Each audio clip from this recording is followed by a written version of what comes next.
affect us in terms of Shmittah, let's say the Halachos of Shmittah's ksafim, of money and stuff like that, and some agricultural halachos that we're not going to see now. So what I said is a crash course. So we're going to be talking about there's three areas of halacha that affect us now, starting now, this year, all of us who are not farmers. One, the prohibition to work the land. We're going to see, even though we're not farmers and we're not doing any farming work, there's still certain things that we can do that will fall into the category of working the land. Number two, the prohibition to buy and sell Shmittah produce. There is a separate prohibition, which we're going to see. We'll see. Smelling Shmittah produce is also a problem. If it's, we'll see if it's not proper.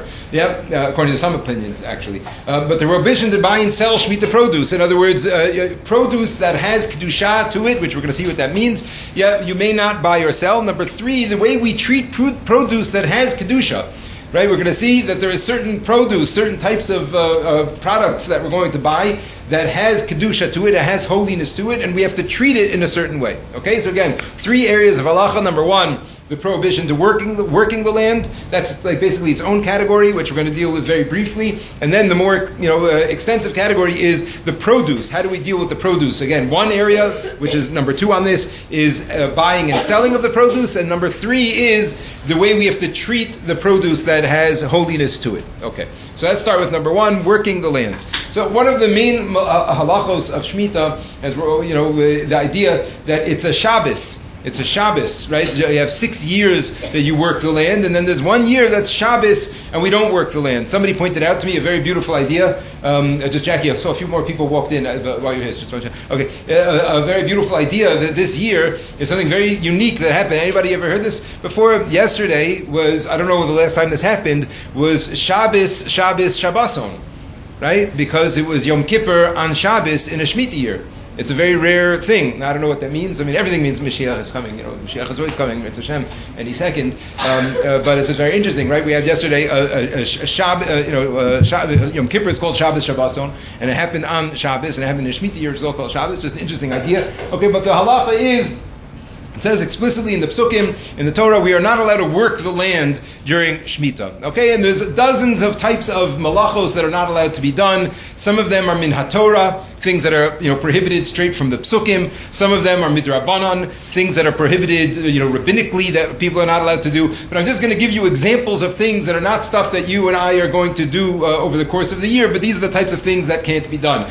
Plowing the fields, planting the fields, harvesting, on a mass scale, doing anything that's going to increase the growth of a crop. Pruning. Does everybody know what pruning is? Pruning is when you cut away branches in order to help something grow better. Grafting, that's when you take a branch of a tree and put it in another tree to help that grow. All these types of things. Fertilizing is not allowed to be done. All sorts of things. Using pesticides, except in certain situations. All sorts of things that are not allowed to be done during Shemitah, because these are all considered to be malacha. These are all considered to be working the land. Working the land. Now, I'm not taking questions yet. There's a very important difference between those things that are min haTorah and midrabanan.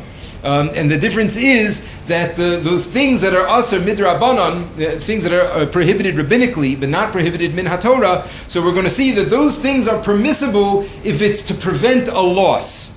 Okay, so for example, let's say I have a tree outside. Okay, so to prune my tree, to trim the tree in order to help it grow better, that is a malacha min haTorah. So under no circumstances will that be permissible, right? Whereas, let's say, watering the ground is midrabanan. Watering the ground is not one of the malachos min haTorah. Why is that the case? We'll talk about it another time. On Shabbos it is also min haTorah, but not for now. But watering is only midrabanan. So what does that mean? So it means I'm not allowed to water my lawn or water my tree in order to make it big and strong and nice. I'm not allowed to have like a lush grass, lawn during Shemitah. I'm not allowed to do that. What I am allowed to do is water it enough that it's not going to die, that I shouldn't have a hefsed, right? If a person has lawn and they don't water it for a year and it dies, then they have to uproot the whole thing and replant it. It's it. That's dead, right? If you have a tree and I don't water it for a year, it's going to die, so I'm going to lose it. Let's say I have a plant in my office. If I don't water the plant for a year, it's going to die. So I'm allowed to water it, assuming that the Halachos of Shmittah apply to the plant inside, but we'll talk about it another time. But I'm allowed to water something something enough that it's not going to die. That much I'm allowed to do. Yeah, I'm allowed to give it water that I can keep it, once I see the leaves are starting to turn, I don't have to wait until it starts to wither. Yeah, I'm allowed to start to water it then, but I'm only allowed to water it enough to keep it alive. I'm not allowed to do anything that's going to encourage growth. Okay. Now, all of this, like I said, is really not so practical for us, except when it comes to watering lawns and watering plants. That's why I'm mentioning it. However, in halacha, we have a concept called a psik resha. A psik resha. Okay, a psik resha is an idea like this. I'm sorry, let me pause here. Sarah, you had a question before? If you're leaning on a tree. Okay, so I said, I don't know if you were here at the very beginning. I said, no practical questions until I get to the very end of it, because there's too many things that we're going to... Okay,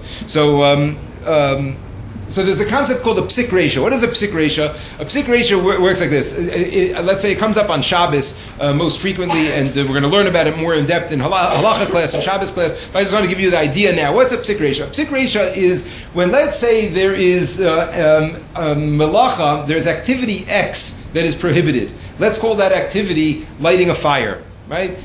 Lighting a fire is prohibited on Shabbos. Turning on a light bulb, an incandescent, not fluorescent, like a regular light bulb, not a funny tube, like the old-fashioned regular light bulbs. That's a malacha min haTorah on Shabbos of making a fire, because the filament burns red hot. That's a malacha min haTorah, right? That's also to do. That's action X. What is a psik resha? A psik resha is when I do action Y. Right? I'm doing something else. I do action Y, but that action will 100% result in malacha X taking place. Right? What's the classic example of this that we have? Opening the refrigerator door with a light bulb inside, right? To walk over to my light switch in my room and turn on the light on Shabbos, that's a malacha min haTorah, right? That's a malacha, that's midaraisa. But if when I open a door, you might say, I'm not turning on the light, I'm opening the door, right? But the halacha is as follows, that if as a result of Y, as a result of opening the door, X, lighting the fire, lighting the light bulb, is for sure going to happen, that is asur min haTorah as well. Okay, that's a concept of a psik resha, and many things that we know that we're not allowed to do on Shabbos are really because of this. For example, just one example, using hot water on Shabbos, opening of the hot water tap on Shabbos. What's wrong with that? Right? All I'm doing is I'm getting hot water out of my tap. What's the malacha in there? What am I doing? Right? So the answer is because when I turn on the spout over here, in order for water to get out of the system, it's a closed system, in order for water to get out over here, cold water has to enter into the boiler. Right? If you turn off the valve going into the boiler so that no cold water will come in, and you open up your hot water faucet, nothing will come out. Right? So that means every drop of water that comes out of your hot water faucet means that you are allowing a cold drop of water to get cooked in the boiler. And that's why you can't turn on the hot water on Shabbos. It's a psik resha. You're not cooking on Shabbos. Right? Taking a pot of water and putting it on a fire, that's cooking. Yeah, but this is also cooking, because by my act of turning on the water, action Y, but that's immediately going to definitely cause action X, which is cooking, to take place. So that's called a psik resha, and that's asur to do. Okay, so I just want to relate that to Shmittah, and then I'll take questions on this. So how does that work when it comes to Shmittah? So there are certain things that we may do outside that automatically are, even though that's not what we intended to do and it's not what we are planning on doing or thinking of doing, just like when I open up a refrigerator door, it's not my intent to turn on the light, but it's still a psik resha. When I turn on the hot water, maybe I didn't even know that until now when you learned it, that's what's happening, there's water getting cooked. You never knew you were even cooking water when you did it. Yeah, but it doesn't matter, it's also. It's the same thing when it comes to Shmittah. So things like washing your hands outside are prohibited on during Shmittah year. Or let's say you're drinking a drink outside, you're not allowed to spill it out on the grass during Shmittah, right? Again, because even though you're not planning on watering, that's not what you're thinking about doing. Let's say I'm just washing for Netilas Yadayim on a tiyul. I'm going on a tiyul and I want to wash my hands in Netilas Yadayim, so I just want to wash my hands. But just like I'm not allowed to do that on Shabbos, I'm not allowed to wash my hands on Shabbos over the grass because that would be watering the grass. So during Shmittah year, I'm not allowed to do that either. So what do? This comes up a lot of times. You're on tiyulim, you're going different places. So a few different things what you could do. Okay, number one is if you wash your hands on any other surface, and from that surface it goes to the grass, that is permissible. Okay, again, why that is the case, I don't want to get into it now, but that means, let's say you're outside and you're on a mirpeset, where there's grass, and there's like a patio or something like that. There's like tiles, then there's grass. So to wash your hands over the tiles, and even though the water is going to go right after that and spill onto the grass, that's permissible to do. Again, I don't want to get into why that is the case, but to wash your hands directly over the grass, you can't do. Another thing is if you go to an area where nothing grows, like a rocky area or a gravelly area or like a dirt path where people walk or something like that, where nothing grows there, it's not like a growing place, so then also some poskim say you could wash your hands over there. But otherwise, it's something you really have to be careful of this whole year, being here. Again, a big schluss that we have to be careful about these halachos of treating the land with kedusha. So we have to be careful of washing our hands outside. That okay. Anything else having to do with working the land is really not so pertinent to us. Yes. So basically, the ratio, would that be like my cousin was saying you can't ride a bike on Shabbos because you might end up fixing. No, they're different. That's completely different, totally different. That's a gzeira v'drabanan. That's you can't do this because maybe if you do this, either you'll do this or this will happen. This is not. This is I do X and Y and X happens. I open the door, boom, the light is on. I turn on the hot water, the thing gets cooked. Okay. The example is it's a little bit. Whatever, I don't know, it's a funny example. What does it mean, psik resha? It's a funny word. What does it mean, psik resha? You know what the word means? What does psik mean? It means cutting off a head. That's what it means. What does it mean, cutting off a head? So Gemara says like this. Well, let's say there's a little kid who wants to play with a chicken head on Shabbos. Right? So you want to cut off the chicken head so the kid could play with it. But psik resha v'lo yamos, but you can't do that without killing the chicken. Because that's why you're not allowed to do that. Either my intention is not to kill the chicken. My intention is just to give my kid the head. Isn't that weird? That's a strange thing. Yeah, I'm sure there's Alpi Kabbalah, something over there. I don't know. Yeah, that's strange. That's a strange thing. But I'm saying, I don't want to say strange. I'm saying it sounds strange. But I'm sure there's something behind it. Anyway, anything else about this? I want to move on because the next section is really more pertinent other than washing hands. Okay, number 2. Okay, what I want to try to explain now is as follows. This is something that is like somewhat hard to wrap our head around. The following concept, but that's the following. Over the course of this coming year, all working of the ground is prohibited. Right? In other words, anywhere in the state of Israel, not the state of Israel, in the Eretz Israel, the area of Israel that has kedusha to it, everywhere, every part of that area. You may not work the ground, you may not water the ground, you may not do any of these things that we're talking about. Okay, that's one area of halacha. There's a whole separate area of halacha that has to do with the produce. Okay, and the produce has a very different halachos, and we're going to see that there's a lot of produce that is subject to the laws of Shmittah, but then there's also a lot of produce that is not subject to the laws of Shmittah. Produce is anything that grows from the ground. Cucumbers, potatoes, carrots, fruits, bananas, dates, figs, anything that grows from the ground. Anything that grows from the ground is produce. Okay.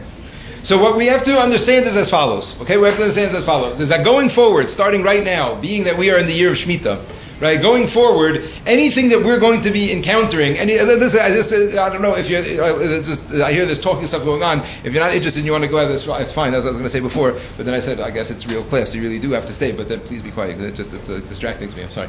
I don't mean to upset anybody. Okay. So the story is like this. So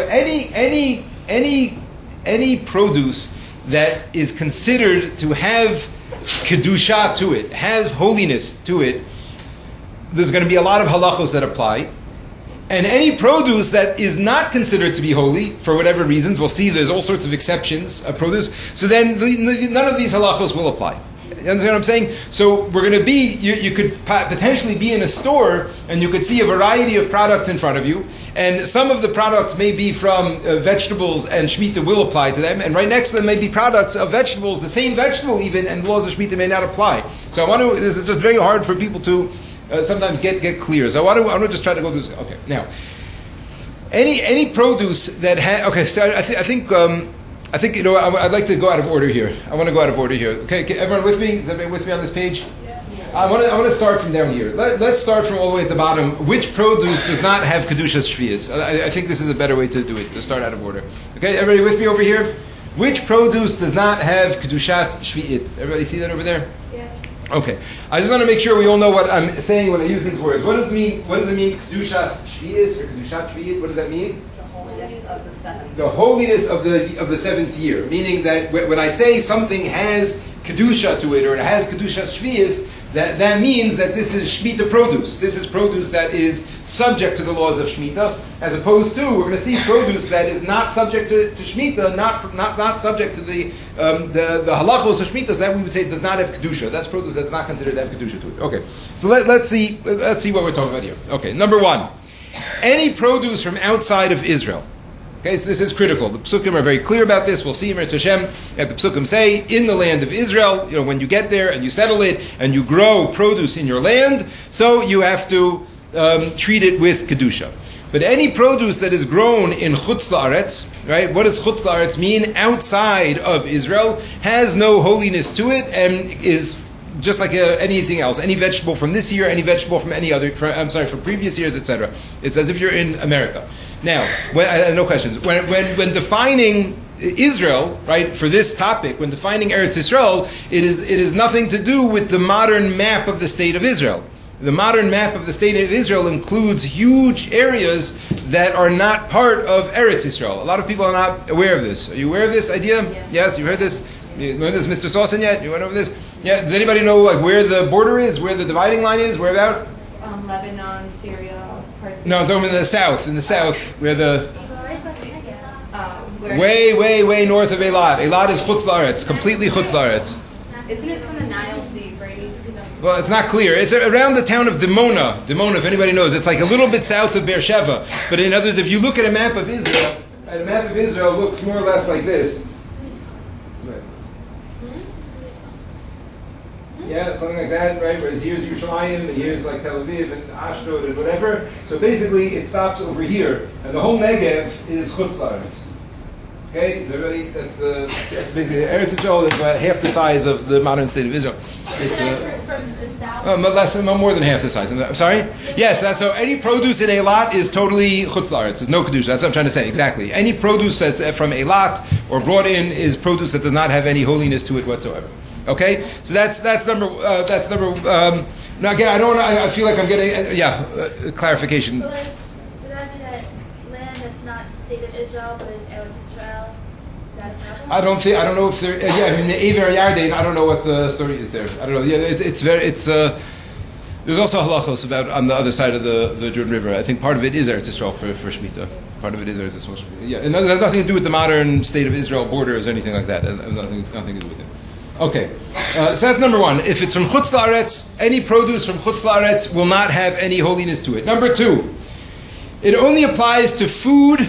Yeah, it only applies to food or other, consumable uses, crops. It does not apply to things like firewood. It doesn't apply to things like, according to most poskim, it does not even apply to flowers, right? Like flowers that you basically just look at. If it would be flowers that are meant for smelling, then Shemitah would apply, according to some. But flowers that you just look at, which is basically all the flowers that we get, really don't have a problem with Shemitah. Now, I'll tell you practically, let's talk about flowers now practically, because it's a different category than everything else. So let's see, this is practical halacha l'maisa. Practically, you should only purchase flowers this year from a store that has a proper Shemitah hechsher.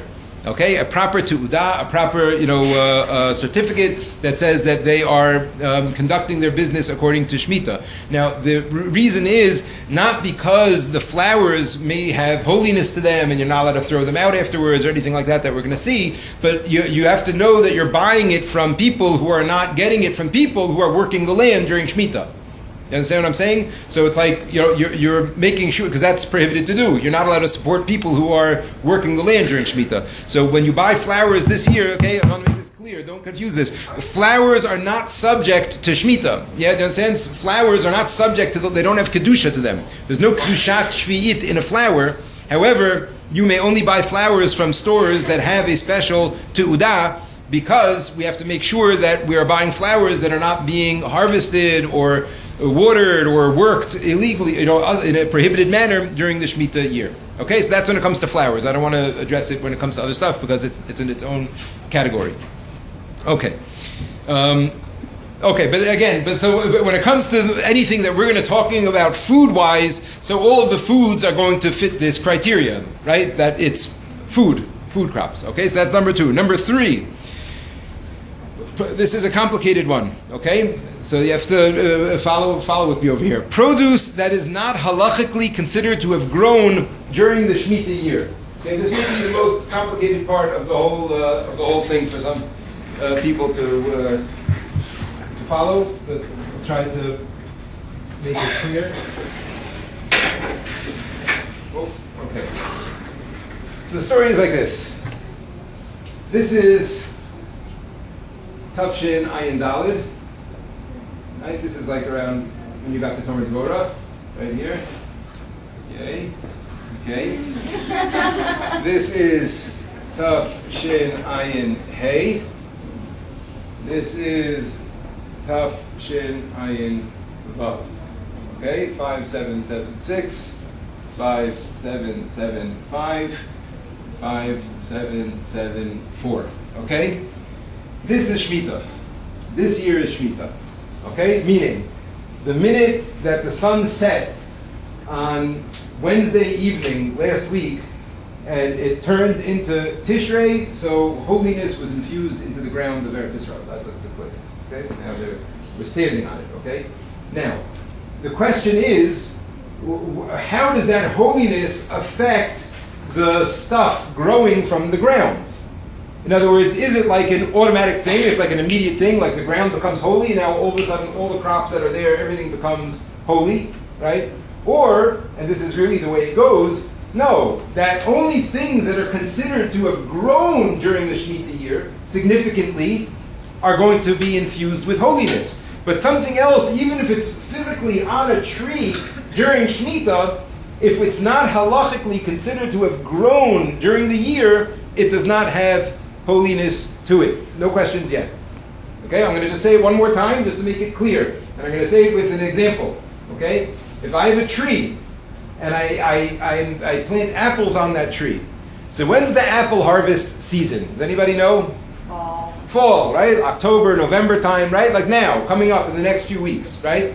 So let's think about this. The apples that are on the tree now, when like I just said, on Wednesday evening when Tishrei came in, there were apples on the tree. So when did those apples grow? When did they become who they are?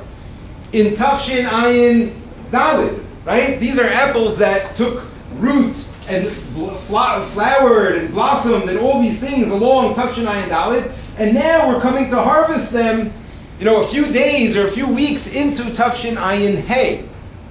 So if we understand, which is how we do understand, that the Kedusha has to grow into the produce, so then you see that, let's say when it comes to apples, so all the apples that you are going to find on the market this year are going to be what?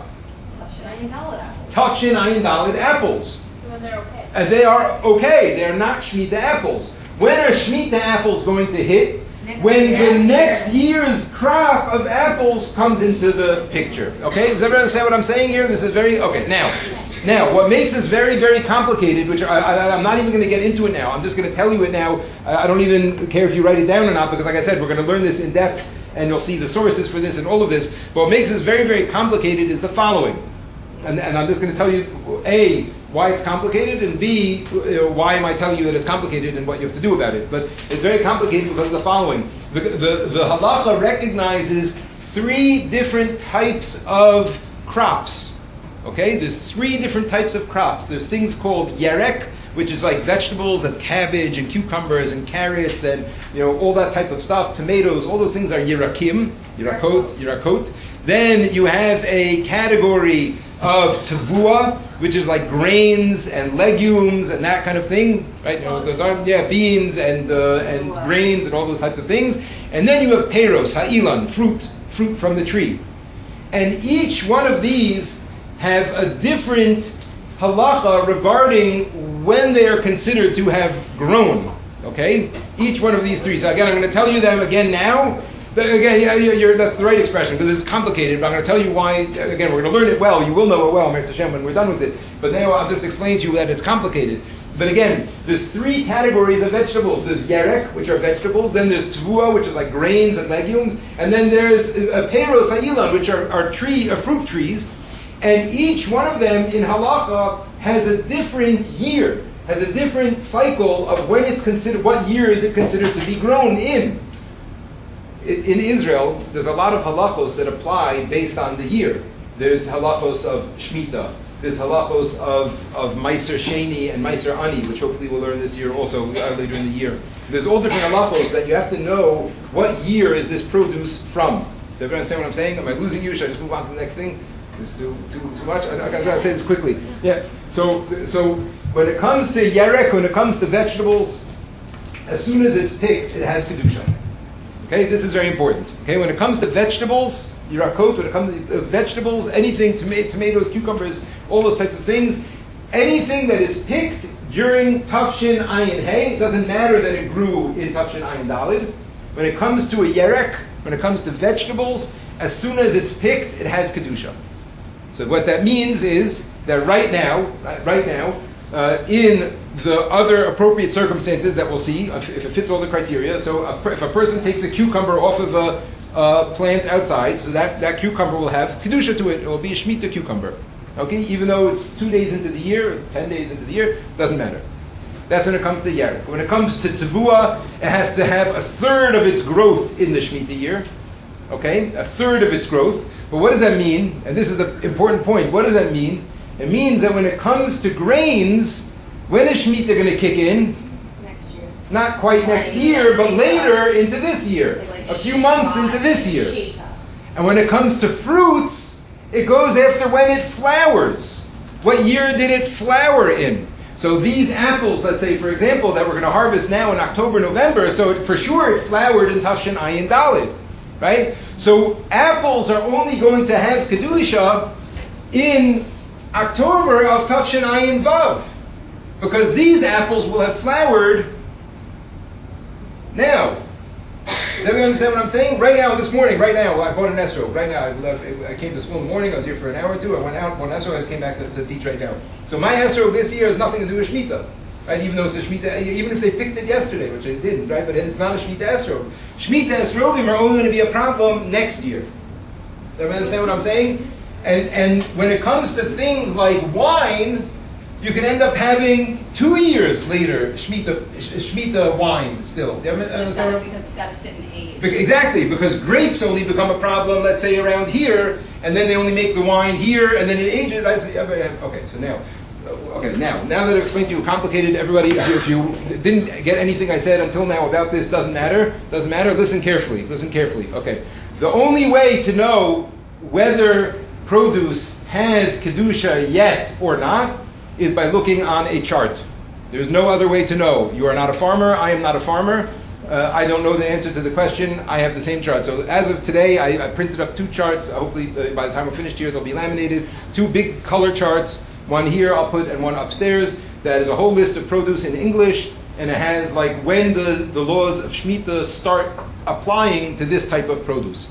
Right, so in other words, again, we're going to learn these halachos more in depth later because I want you to understand the halacha and the Torah behind it. But practically, when it comes to this, to know if and when a certain fruit, let's say you're at a friend's house, or your aunt's house, or your friend's aunt's house, yeah, and she has a tomato garden in her backyard, or she has something growing in her backyard. She says, "Oh, would you like to pick a few things and eat them? It's a mitzvah to eat kedusha shvius peros," which is true. It's a nice Indian to do. Yeah. So so what's the halacha? Is it kedusha or not? So you have to look on the chart. That's it. That's all you have to. There's a chart, and you have to know when different things kick in on the chart. Okay. So I'm only taking questions now about. Oh, it's not a question. Yeah, go ahead. I was just going to say they sell the Shmittah charts at Manny's for $8 And you also get a book, cute little book. Okay, great. You can get them all over the place. There's charts all over the place. They have them online. I'm sure there's probably an app. Probably, I don't know. If not, there should be. Yeah, make one. But yes. Can you repeat the numbers you said? Derek, No, I'm not repeating it now. Like I said, no, I don't want to get into it now. Like I said, we're going to learn it much more in depth. I was just trying to tell you that it's very complicated, and therefore the only way that you can know practically whether or not something is Shmittah applying now or not is by looking on the chart. Like I said, we'll learn more of it later. What about dried fruit? Is that different? No, dried fruit is much later then. I'm saying, yeah, you can have dried fruit Shmittah for years. Fruit that's dried So fruit. this is, really next. Well, for vegetables it is. For vegetables, it's right now. It's already, I don't want to say a problem, right? Vegetables, it's right now. And, we have to deal with Shmittah right now. I'm saying, if you, like I just said, if you go to your aunt's house today, and she has tomatoes growing in her backyard, so you can pick one and eat it, and it has Kedusha to it, but you have to treat it properly. We'll see. There comes a point, though, that tomatoes become usher also, which we'll see in a second. Okay.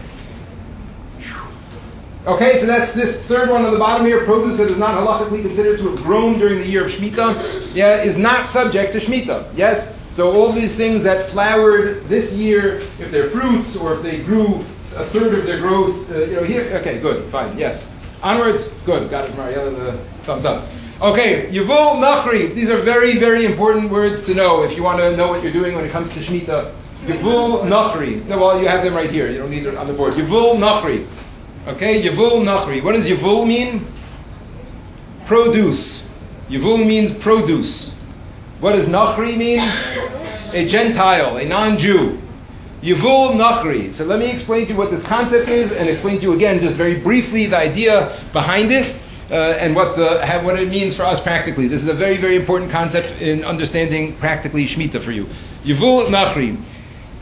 Until now, we've been discussing a Jewish person living in Israel. He has land. He grows, figs. He waters them. He does all these things, and he eats that, right? So we know that he's not allowed to work the land during Shemitah. We know that his figs have to be treated a certain way, like we'll see, etc. But what about a non-Jew? What about, there've been Arab farmers here for forever, since, what about their produce? What's the story with their produce? In other words, obviously they're allowed to work the land. There's no halachos on non-Jews. It's not one of the Sheva Mitzvos B'nai Noach. Right? So obviously a non-Jew is allowed to work the land. So what about their produce? Does the produce of a non-Jewish person have kedusha to it or not? Right? Meaning, again, if you don't go to your aunt's house, but chas v'shalom, I don't know, you shouldn't end up ever. But somehow or another, you hike down into the valley over here by that sketchy Arab shack down in the valley, yeah. Who knows? Okay, yeah, let's say so you're on the Arab person's land, and let's say it's not stealing. Let's just assume for whatever reason it's not stealing. He told you it's okay. If he tells you this, run like crazy. But he tells you it's okay to come over and pick some of his vegetables. So the question is, what's the story with those vegetables?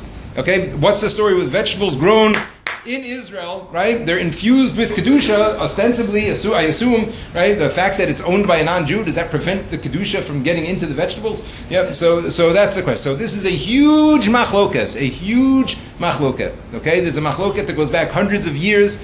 It goes back to the times of the Beis Yosef in Tzfat. There was a huge machloket during the times of the Beis Yosef between himself and somebody else by the name of the Mabit, Mem Beis Yud, quotation mark, Tet. Mabit. Okay, we'll talk about all of this much later. But the basic idea, how it ends up, is as follows. Again, we're not learning any of the background now. The basic idea is as follows. Okay? There are two approaches to this. There is the approach that is called Minhag Yerushalayim. That is one approach. Minhag Yerushalayim. That's approach number one. Yes, approach number two is called the approach of the Chazon Ish. Chazon Ish.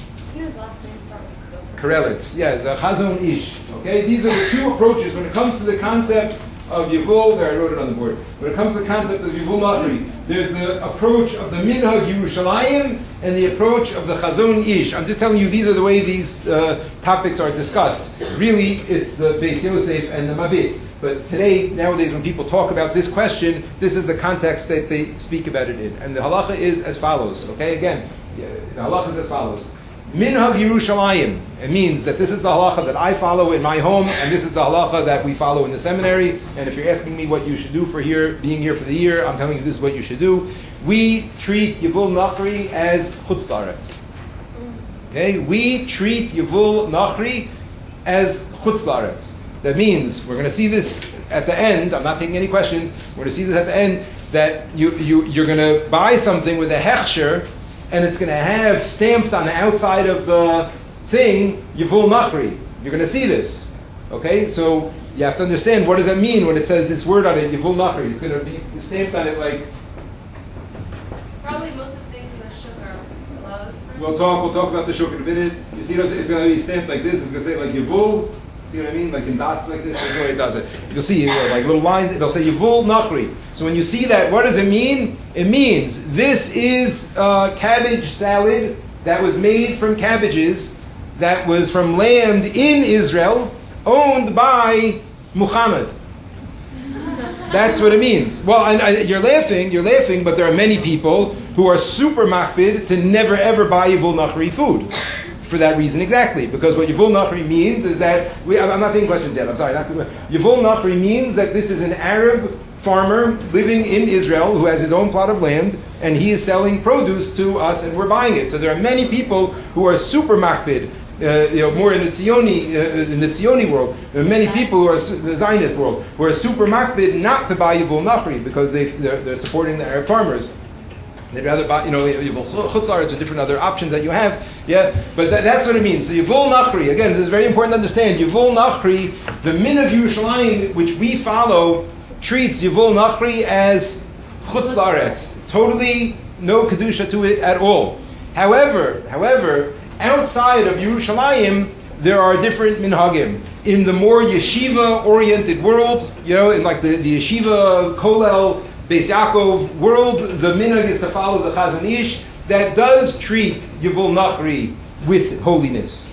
Why is it different outside of No background now at all. It does treat it with holiness, yeah, and literally, if I have my brother from Moshav Matityahu over my house for a meal, or vice versa, so I'll be able to clear the plates after the meal into the garbage can, and he won't.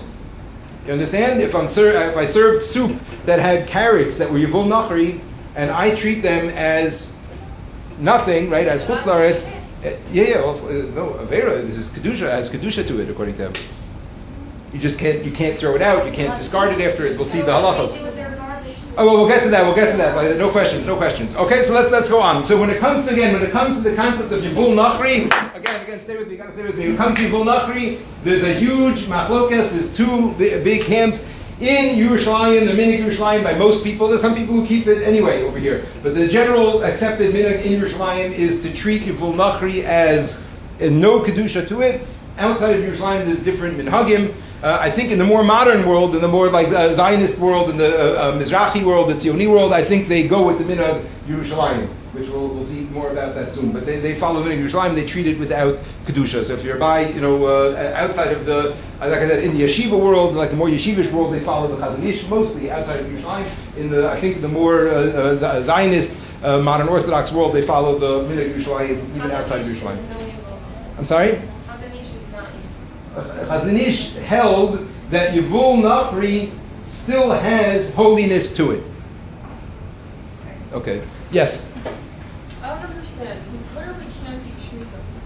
You can eat it. For sure you can eat it, but you have to treat it specially, which we didn't see yet. No questions. No, I keep on breaking my own rule. No questions. Okay. That's it. Does now everybody understand? So if you were talking about a tomato that does not fit these four categories, tune back in please, okay? If we have a tomato or a cucumber or a lemon that does not fit these categories, in other words, these are all in the negative. You see what I'm saying? Which one does not have Kedusha? Meaning that if it's from Israel, yeah? If it's not from a non-Jew's home, right? It's from Yevul Yisrael, not from Yevul Nachri.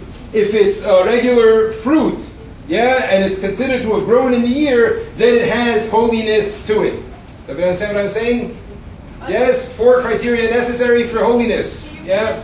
I'm sorry? It's just the opposite of what it says down here. This means it doesn't have Kedusha. So let's look at this as a checklist. Is it from Israel? Check. Is it food? Check.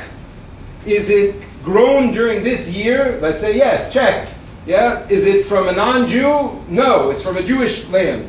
Yeah? So that's 4 checks or 4 X's. That's not a mistake. I'm just explaining that it's written in the negative. So I'm saying in the positive. Yes? You would generally follow the first one?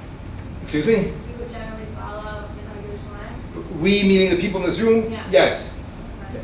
Okay. So, yes. But now we're talking about produce that fits the 4 criteria. Fits the criteria. Again, it's from a Jew. Okay, you guys, I don't know. Good? We good? Good, yeah. Okay. So now let's go back to number 2.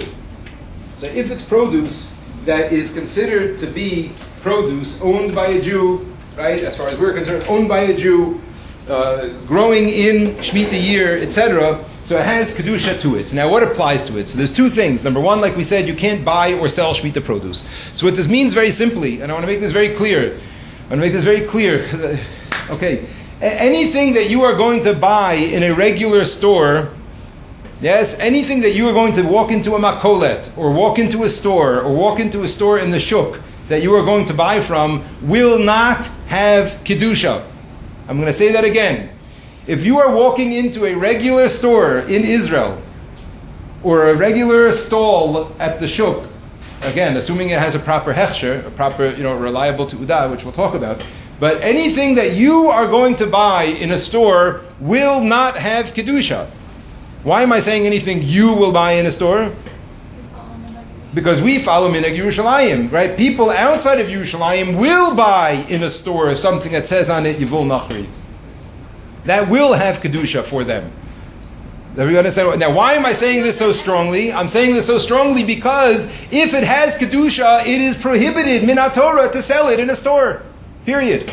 That's the answer. If it has kedusha, there is an isur d'oraisa to buy it and sell it in the store. So if you are buying and selling Shmittah and something in the store, it's not Shmittah produce, with the one exception of Yivul Nachri. But for us, Yivul Nachri doesn't matter. So understand what I'm saying? I'm telling you a rule. A rule for us. Anything you are purchasing in a store will not have kedusha. Means you will not have to treat it in any special way. Means you could throw it out. It means, does everybody understand what I'm saying? If you're buying it in a store, it will not have kedusha. Why? Because anything that has kedusha is prohibited from being sold. No, stop. Not yet. Unless, yeah. So basically, we have nothing to worry about? No. That's not yet. That is yet. Yeah, not yet. Okay. Now, I want to explain something now. There are ways that people can get produce that does have kedusha. Okay? There are ways that you can get produce that will have kedusha. It will not be in a store. Does everybody understand that? How will you get it? So something called Otzar Beit Din. Otzar Beit Din. Again, I can't take the time it takes to explain all of these things. This is a crash course. But Otzar Beit Din is a process that is set up in which Shemitah produce is distributed for payment, but the payment is not considered buying and selling. Does everyone understand what I'm saying? Okay, I'm going to explain to you like this. If I am a farmer and I grow tomatoes in my field, and I decide I want to charge, a shekel a tomato, I could charge whatever I want, right? And you'll pay if you want it, and if you don't, you won't, right? That's my choice to pay whatever you want. That is prohibited to do on Shemitah. I am not allowed to weigh and buy and sell for money in that way. What is Otzar Beit Din? Otzar Beit Din is a process where the Beis Din steps in. There's a Beis Din, there's a number of them that are set up in Israel that do this. The Beis Din steps in, and they oversee the process from beginning to end, from the collection of the produce to the distribution of the produce. They oversee the process, and at the end they charge a fee, but a fee is not a sale. It's a fee for the services that are rendered in bringing you the produce. Does everyone understand what I'm saying? And it's not based on weight, and it's not based on number. And some things are much cheaper, and some things are much more expensive. You understand what I'm saying? It's a completely different system of selling. It's called Otzar Beit Din. There's a big one called Otzar Haaretz, which I don't know. These also have to be reliable. But this is a concept called Otzar Beit Din, which is, again, we're going to learn this much more in depth, which is a way in which a person can, Beis Din oversees the collection and distribution of Shemitah produce, and they charge it's not a sale. They're charging for the service. They're charging for, and that money then gets back to the people who put in the time and the effort. But it's not a sale of the produce. Everybody understand the idea, at least in concept, until we get more deeply into it. So now, what does this mean? This means that even if you follow Minhag Yerushalayim, you may be in somebody's home for sure that gets produce through Otzar Beit Din. And that produce will have holiness to it. Okay, so again, I want to make this super clear. Anything that you are buying in a regular store, under regular circumstances, right, will not have Kedusha, period. The only way that you could get something with Kedusha is if you go and you buy, and they're not allowed to sell these in stores. Otzer Beis Din has to be set up outside of stores, has to be set up in. It's a whole different system. Yeah, so through Otzer Beis Din, that is a way that you are able to acquire Shemitah produce. Yeah, and then that produce will have kedusha according to everybody. Okay. Just like question, like what if like a person? No, what if it's practical already? No practical. Okay. Now, I mentioned here also the idea of a heter mechira. Heter mechira. Has anybody heard of this before? Anybody know what this is? A heter mechira. Okay, so I want to explain this idea to you. Again, we're going to learn this a lot more in depth as the year goes on. This is a crash course. Heter mechira is the idea is as follows. Is anybody familiar with the idea of selling chametz before Pesach? Yeah. What's the idea? We sell our chametz before Pesach to a non-Jew. And that way, even though I technically, the chametz is still on my property, it's in a closet and it's closed off, right? But I don't have to get rid of all of it. It's a way that lets me, or especially for people who have a business or something. That we had a girl here last year, Hannah Bliss from Edmonton, and her family has Bliss Baked Goods. If anyone's ever in Edmonton, it's the only kosher bakery over there. Hannah Bliss Baked Goods. Yeah, so if you're a bakery, you have to sell your chametz before Pesach, right? Your whole business, and you got all these things. So what do? So you make a contract with the Rav, and you sell the chametz, and the chametz officially belongs to a non-Jew for the duration of Pesach, and then you buy it back afterwards. Yeah, we're familiar with this idea? Okay. So the heter mechira works under the exact same premise. The exact same idea. Basically, you have a person who's a farmer, a Jewish man, who has a tomato farm. Yeah, it's a huge tomato crop. And this year, he's going to lose all of his money and is going to, fall apart. He doesn't know what he's going to do.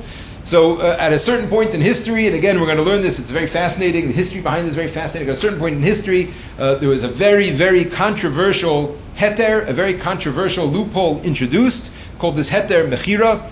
And what it did is it allowed a Jewish farmer to sell his land for a year to a non-Jew and thereby get around the laws of Shmittah for the year and treat the land and the produce and everything as if it's the produce of a non-Jew.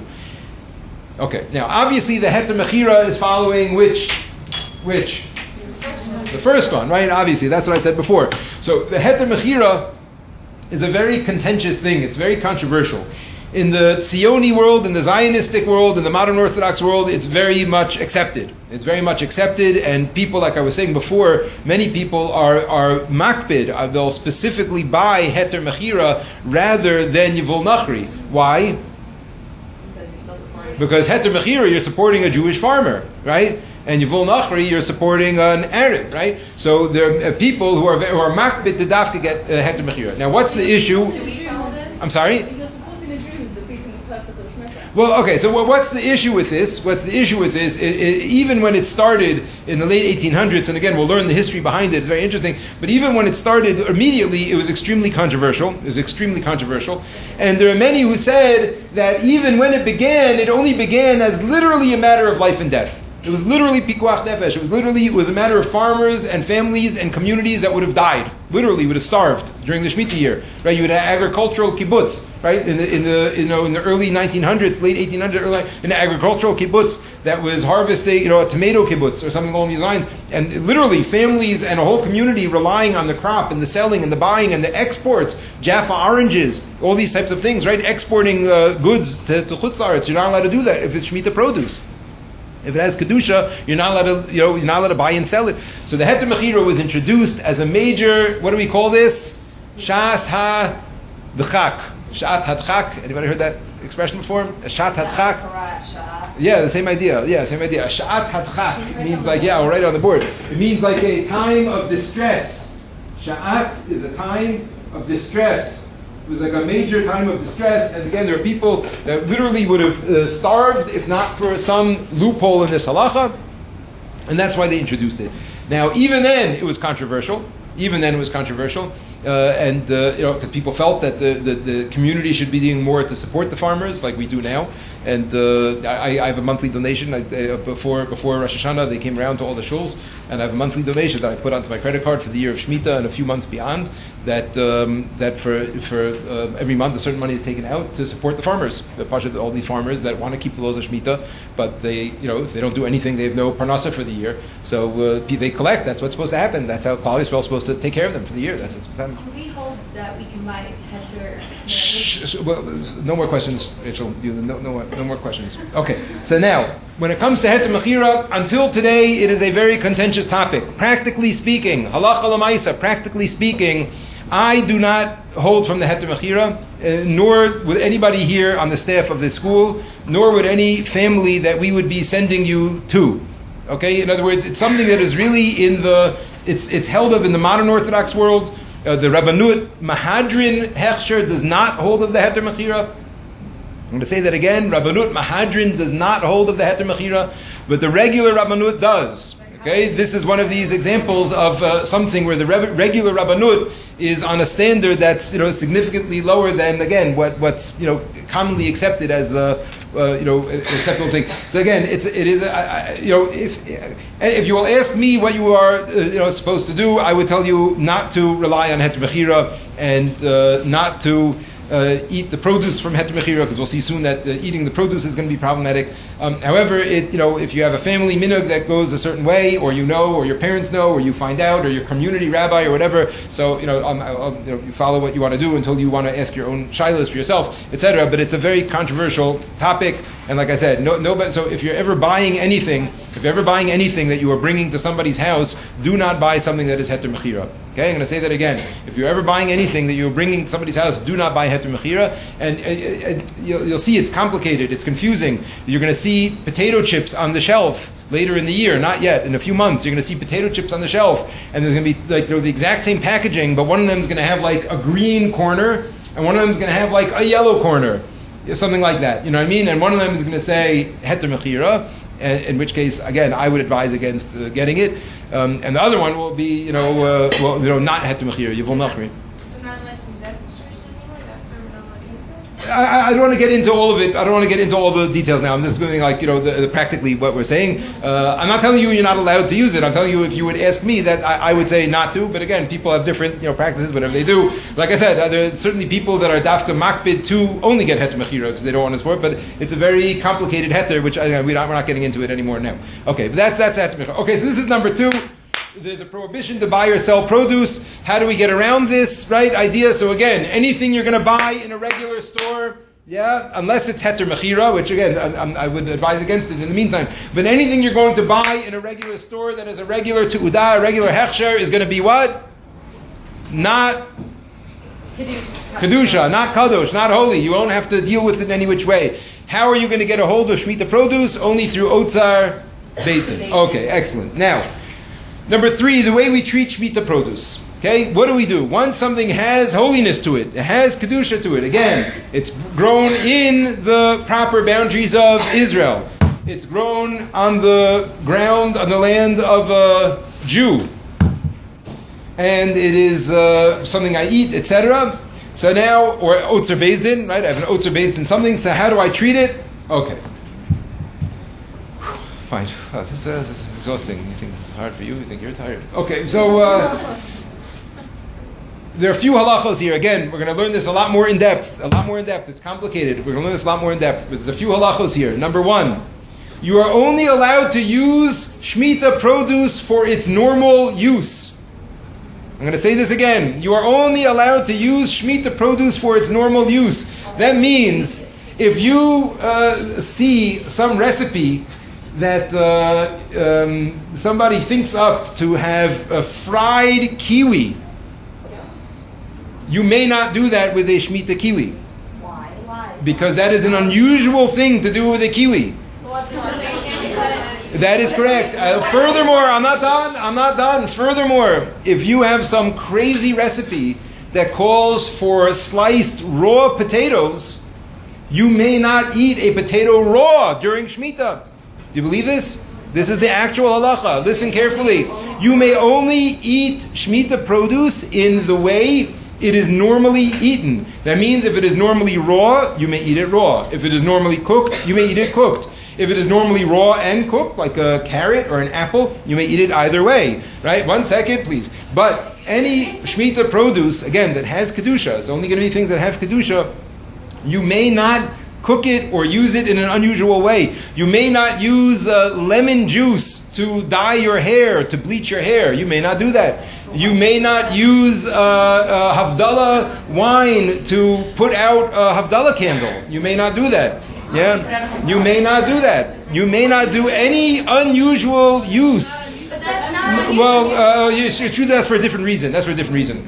Take that one back. That's for a different reason. It's true. It's a halacha. That's for a different reason. That's because you're ruining it, which we'll get to in a second. Okay, so something that is normally baked, and that's it's only baked. You can't cook it, etc. It has to be normal. Yes. It's not relative though. Like 1%, something that's usual won't be unusual. It's in all of these areas of halacha. It almost never depends on an individual. It depends on what's the norm in the society where a person lives. For example, last Shemitah cycle 7 years ago, which was soon after we moved here to Israel, and I really wasn't so much into the halachos then. But I remember at the time there was a lot of talk about juicing things, about juicing different fruits and vegetables, right? Because all sorts of things are juiced nowadays, even though they weren't normally used to be juiced. Let's say dates. Right, so in any smoothie place or any juice store, there's always dates over there that people put into their drinks, right? Even though before a few years ago that was not normal. It was not normal to juice dates. So last Shemitah, there was all lists of different fruits and vegetables that you're not allowed to juice during Shemitah. Let's say you have a thing that you wanted to juice dates, but this time around I happened to speak about it with a very big posek here, and he said any of the fruits and vegetables that you normally see in a juicing station you may juice. But let's say all of a sudden you got it in your head you wanted to juice something totally weird. I don't know what an example would be. Something that's not normally juiced, you would not be allowed to juice it during Shemitah. Right? You only eat something in the normal way in which it is eaten. But again, please remember, what does this apply to, this halacha? Only to fruits and vegetables that have Kedusha to them. Okay? So again, anything that you are going to buy in a store, no questions, anything that you're going to buy in a store will not be subject to this. Next, it cannot be discarded or ruined. Okay, this is also a very big halacha. If you have Shemitah produce, it may not be discarded or ruined, and you may not do, discarded means to throw it out, to throw it in the garbage, and you may not do anything to it that's going to cause it to get ruined. So what does that mean? Let's say I'm eating a banana. Shh, please, if you want to talk, please go out. Please, it's hard for me. Please. If you want to eat a banana, and you eat a banana, and you eat it halfway down, and you decide, you know what, I'm full. I don't want to finish this banana. So you'll offer it to a couple of friends, let's say, on a regular year. And if you're done, you can't find anybody, so maybe you'll force yourself another 2 bites. And now you're left with a quarter of a banana. What are you going to do with it? Throw it in the garbage. Okay. You may not do that with a Shemitah banana. You may not do that with a Shemitah banana. You may not throw it in the garbage. You may not do anything that will cause it to get ruined. So what do you need to do? The concept of, you have to learn all these concepts, ladies, the Shemitah bin. Who knows what the Shemitah bin is? It's the bin that you put the fruit in. Who knows what the Shemitah bin is? It rots until it's no longer. There you go, that's right. This is the Shemitah. It's basically compost. Bin. Can't you just wrap it? The Shemitah bin. Okay, so what is the Shemitah bin? The Shemitah bin is a bin, a small bin. Everyone knows what a bin is, like a garbage can, like a little thing. Yeah, that people have in their home. Again, I do not have this in my home. You'll see, we do not bring anything with Kedusha into our home. So again, this is only, hopefully we bring lots and lots of things with Kedusha into our home, but we do not bring anything with Kedusha's Shvius into our home, which I'll explain to you why momentarily. But people who buy Otzer Beis Din, people who get produce that has Kedusha, so they have to have, according to many, something called a Shemitah bin. Now what is a Shemitah bin for? What the Shemitah bin does is like this.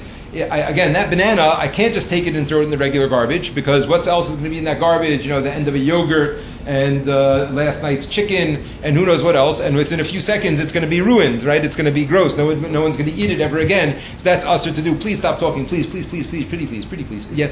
So no one's going to eat it again. Yeah. So I'm not allowed to do that. So what I have to do is I have to put it in a special place where it can be allowed to rot on its own, and when it's finished rotting, then I could throw it in the garbage for Don't you have regular. to grab it, though? Right? Shh.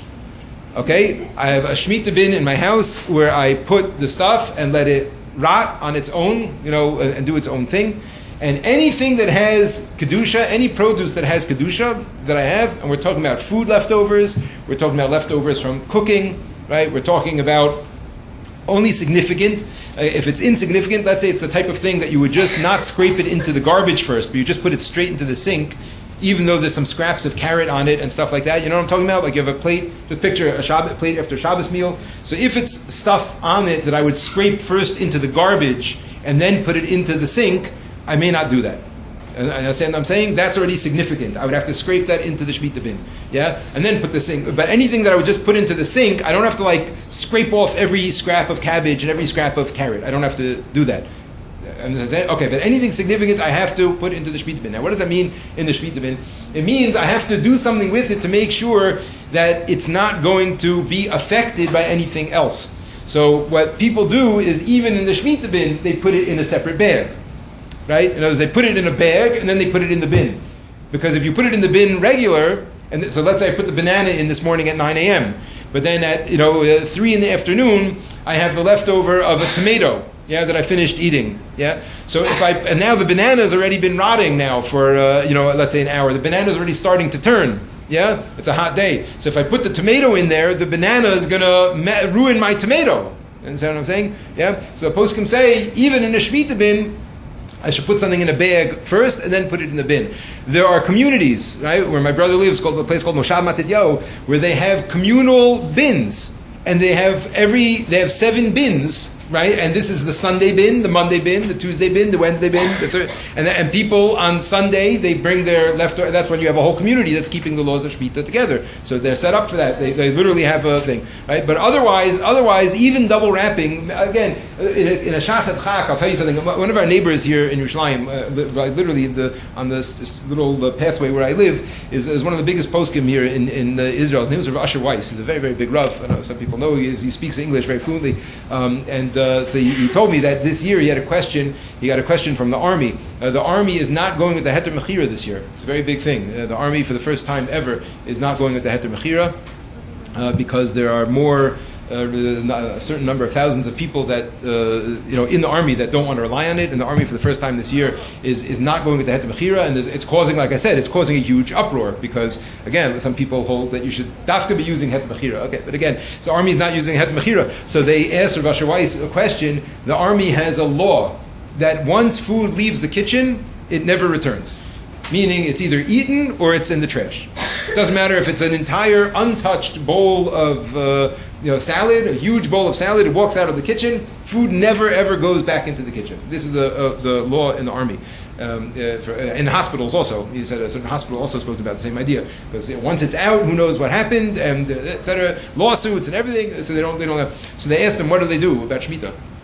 What do they do about this? What do they do about all these? All the food that they have and all these other things. So in that situation, in those circumstances, he was lenient for them just to put it into heavy-duty plastic bags and that type of thing, because they don't really have an option to have different bins and Shmittah bins and all these types of things. So he gave a whole shir about it and explained why he was lenient in those circumstances. But most people in their homes, most people who are keeping Shmittah, the laws of Shmittah, they'll have a Shmittah bin, they'll wrap it in plastic and they'll put it in. Again, that's any leftovers. So again, in this building, we do not have a Shmittah bin. We do not bring, the school does not bring anything with Kedusha here into the building. In other words, nothing from the caterer, nothing from anything like that, or nothing from any school event is ever going to be Otzer Beis Din or Kedusha. If you get your own produce and you want to treat it with Kedusha, by all means, you may do so, but then you need to set up a Shmittah bin to make sure that it's being set up properly. Now, there's another halacha here, which is why I said before, why we don't bring anything into our house. This is a very interesting thing, right? But part of the halacha of not ruining the food is you're not causing it to get ruined either, right? And that's why you're not allowed to put it in a bag and just put it in the garbage, right? That's what some folks can say. Why can't they just put it in a bag and put it in the garbage? It says, well, because within 24 hours or 48 hours, which is probably before it's going to rot, what's going to happen? A garbage truck is going to come and it's going to squash all that garbage together, and my food is going to... So even though I didn't ruin it, but I put it somewhere where it was going to get ruined. And that's the issue with just putting it straight in the bag without letting it rot first. So another example of this is if you have a baby at home, which we do, Baruch Hashem, yeah, a baby at home, because you give a baby food, yeah, so maybe a third of it gets eaten, maybe a half of it gets eaten, but the other half of the food, always just gets ruined. He squashes it, smushes it, smushes around, does all in his hair, wherever he does with it, that's what a baby does with food. And it's asur. Listen to me, it's asur. If you want to feed a baby food of kedusha, you have to put it in their mouth. You're not allowed to put it down in front of them. It's an aveira, because you're causing something that's holiness to get. Picture it's a holy thing. Picture you're putting down svarim in front of him if he's going to mash them up, and it's a holy thing. You're putting something holy in front of him. You're not allowed to do that. So they said if it's already like a 5-year-old or a 6-year-old who, let's say they also make a mess and they waste a lot, but most of the food lemaisa they eat. Most of the time, most of the food they eat, that's mutter. But if it's a kid that most of the time they're swishing around their food and wasting it, so that's another example of something you can't do. Furthermore, you can't feed food to animals. That's also something, right? That's part of the things. You're not regular food. You can't feed to animals, like proper human, food that's consumable by a human. You're not allowed to feed it to an animal either. That's nothing. Okay. Okay, fine. I just did the last 3. Okay, so that's it. So all of this is if you have produce with kedusha, you have produce that has holiness to it, you have kedusha shvius to it. So again, you can't eat it. You can only eat it again. I'm sorry, in its normal way. You can't discard it, and you can't do anything that will cause it to get discarded. Okay, this is basically everything you need to know, except for one thing. Turn the page around. Okay, this is a huge catch, a giant catch. A giant catch, okay? This is something that changes a lot of things, especially when it comes to heter mechira. Okay? This is a huge catch, especially when it comes to heter mechira.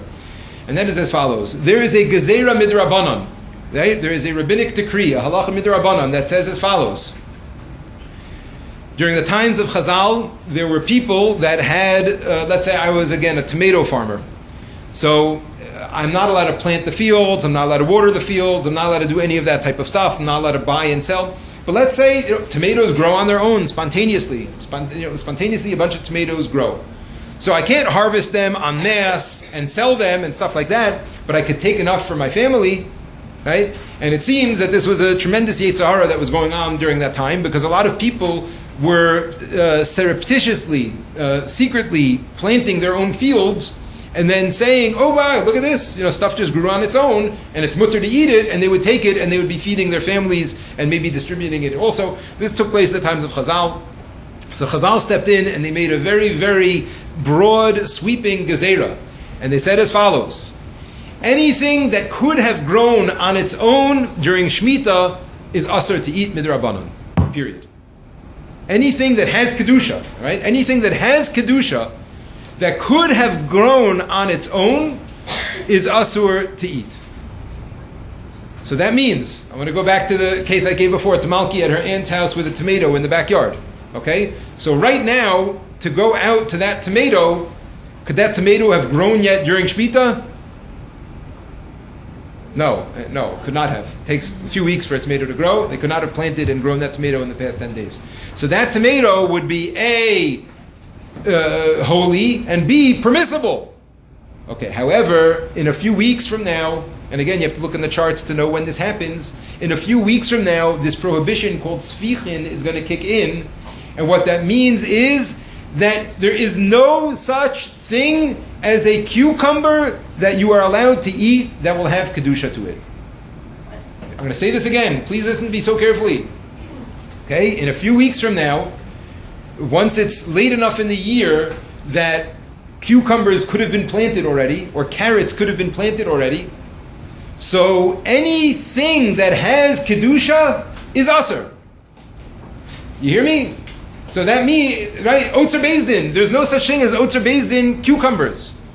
No such thing. Why not?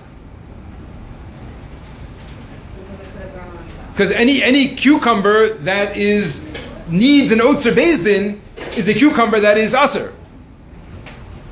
Again, no good? Again. No good. Okay, good. Okay. Okay, good. Okay. Let's look at our chart again. Over here.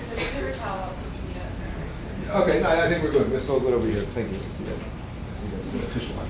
Okay. The story is like this. We're talking about now, we're almost done. This is really the home stretch. This is the home stretch. This is the last thing, and then it's just the practical wrap-up. So but this is very, very important also. This is all very important. I tried to only give you the very important things here. Okay?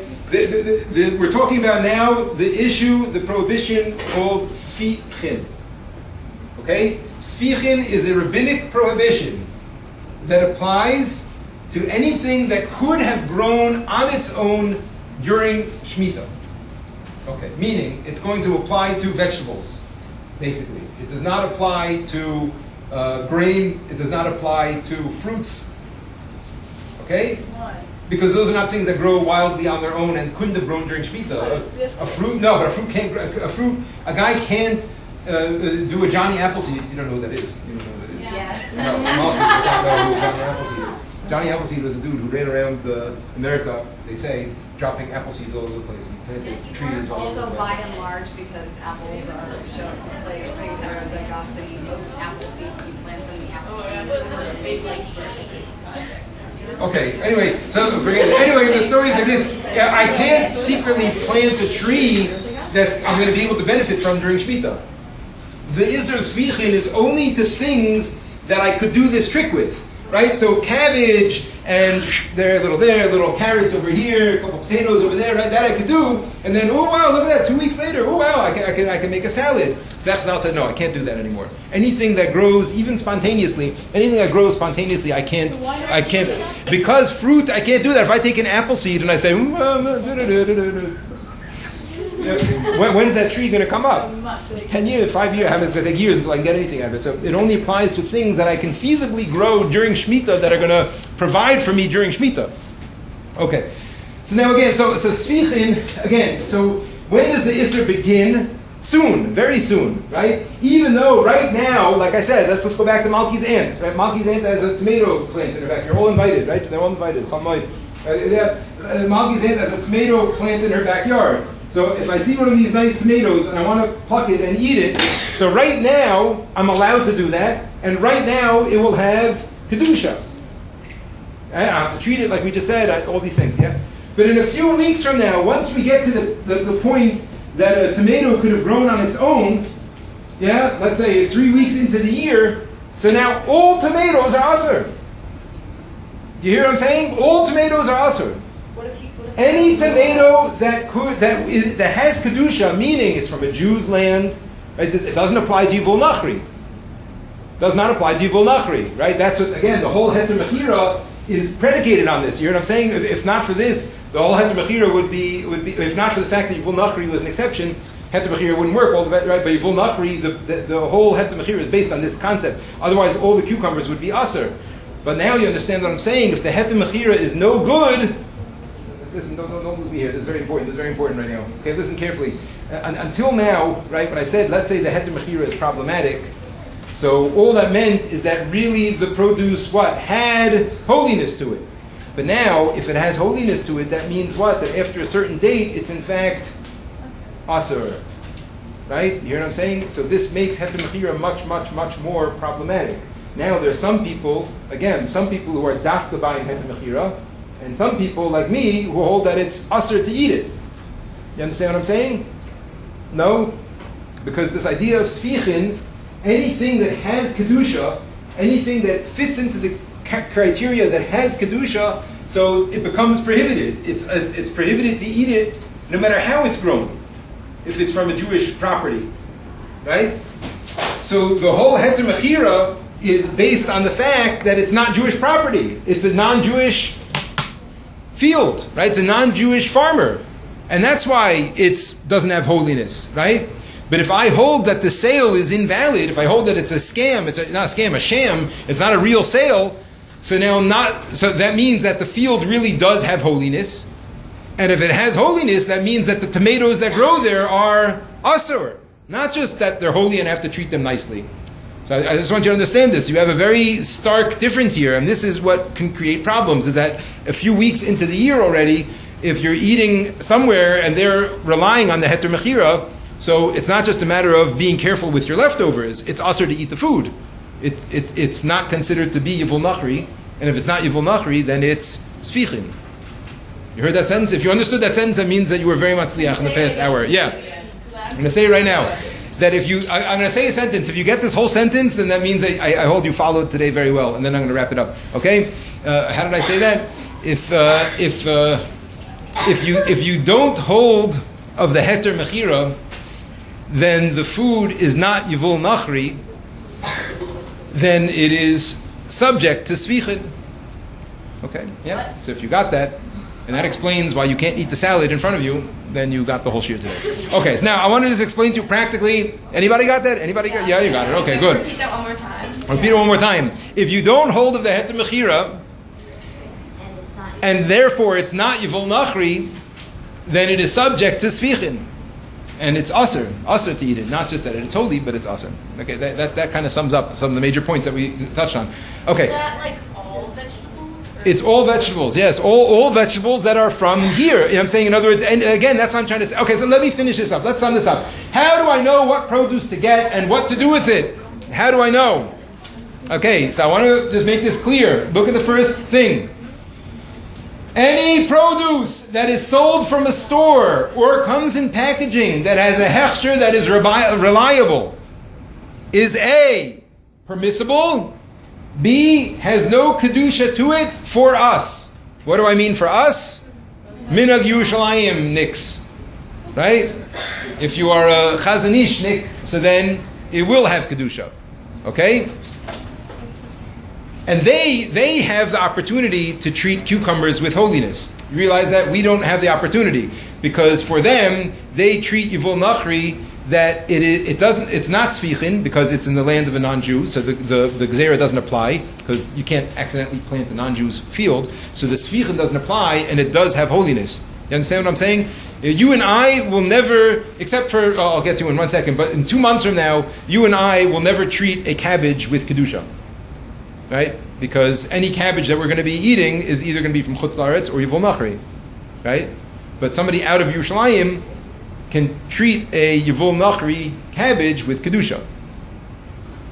Okay, I don't know if you're with me or not with me. Okay, anyway, anything that you're going to buy in a store that has a good hechsher, is A, permissible, B, has no Kedusha.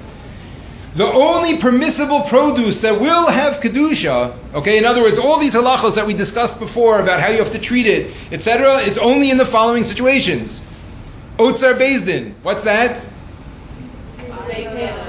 Where there's a whole, and where are you going to find Otzar Bezdin stuff? Not by accident. You cannot get it by accident. It's only if it's in a place and it's set up and it says Otzar Bezdin, etc. You will not accidentally end up with Otzar Bezdin produce, okay? So Otzar Bezdin, if you get it, you have to treat it with Kedusha. Is it possible to have an Otzar Bezdin cucumber that you will treat with Kedusha? No. Think carefully. Yeah. When? When you get Again, is it possible to get an Otzar Bezdin cucumber that has Kedusha? Oh, yes. When? Now. Before the time of Sfichin applies. In other words, right now. In other words, the second they pick that cucumber, it is holy. Right? It means they can't buy and sell it. That means the only way to get it is through Otzar Bezdin. Right? So right now, for a few months or weeks, I don't know the dates by heart. I will look on the chart. But for now, until what? Until what kicks in? Right, all right. Okay, until Sfichin kicks in, right, the cucumbers and the you see how much more you know just in an hour and a half? See how much more you know? I'm serious. Yeah. Until Sfichin kicks in, so the Otzar Bezdin cucumbers and stuff you have to treat them with Kedusha. Okay? Sfichin produce from a Jewish field before the time of the Isra Sfichin begins, that's Malki's aunt, right? That's why I got aunt with the tomato. So that this is anybody. I mean, this could be you. I mean, there's people who have stuff in their backyards. One of our alumni who has a house over here, so she grows stuff like that in her backyard. So if she picks stuff now from her yard, it has kedusha to it. It's not yet subject to sfichin. It has kedusha. Okay, and finally, yivul nachri. But for us, no, yivul nachri for us does not need to be treated properly. Only for people who don't follow the minhag. Yerushalayim. Okay. Who feels like they're ready for Shmittah? Okay. Questions? Yes. Now for questions. Yes. Rachel Aloni. 2 questions that have just the whole time. Okay. Yes. The first question is, my cousin's husband was telling me how some people will buy Yivul Nachri because of the possibility. I think that I was just telling you that. No, but they won't buy it all at all because like they think that maybe the people growing it could be supporting terrorism. Okay, I'll say, well, whatever. People don't like supporting Arabs regardless of whether they're supporting terrorism or not. But yes, as we said, Buy it okay. and nothing. Can you stick to halacha questions? I just found it because Okay, it's and time to also- go. I don't want to. Also, when you're talking about how something has to be eaten in its regular form, what about baby food? Baby food is like mashed. Anything up. that's normally mashed up, but something that's not normally mashed up, even for babies, you wouldn't be allowed to mash it up. I don't know, like maybe beets. Maybe nobody mashes beets to give to babies, so you wouldn't be allowed to mash up a beet. But you'd be allowed to, like, let's say, like mash up squash. Yes, anything that's normally mashed up, you could do. Yes. Okay, yeah, Malki. I've got 3 yes/no questions. Perfect. I Okay. love it. Yeah. So does it make sense that I don't think this is true that Oitza Bastin's din is out as soon as Sefichin starts? Only for those things that are subject to sfichin, but for fruits and other things, So for vegetables, they have- for vegetables, it stops. Yeah, that's what I'm saying. Yeah. That's number 1. Number 2, am I allowed to just like walk past a tree and pick up a leaf? Yes.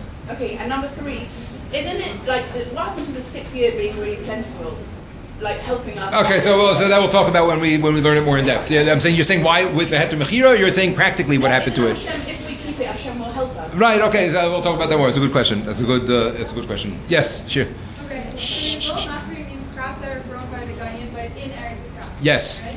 If it's grown, let's say, in somewhere else, and it's grown by Goyim, that's not, we're not talking about. Even if it's grown by a Jew, it doesn't matter if it's grown outside of Israel.